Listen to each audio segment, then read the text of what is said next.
Like, I just find it it's contradictory that in the Old Testament, God was, like, he killed everyone, killed humanity. And all of a sudden you have Jesus coming, and he's all of a sudden the good guy, and he loves everyone, you know. I just, like, there's a huge divide. Does judgment in hell make sense to you?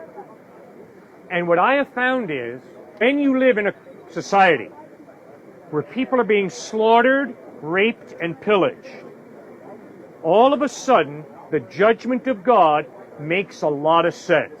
If you live in this culture, I've got one glimmer of hope for you. The Negro spirituals. Read the songs of the African American slaves who were having the snot kicked out of them by white Christians. They looked forward to the judgment day. They looked forward to the return of Christ.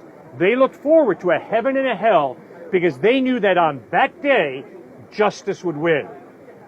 But the majority of us in this culture, where there's a strong police force, where we have a strong army, we're not that intimidated because we know that often, usually, not all the time, but usually justice will be honored.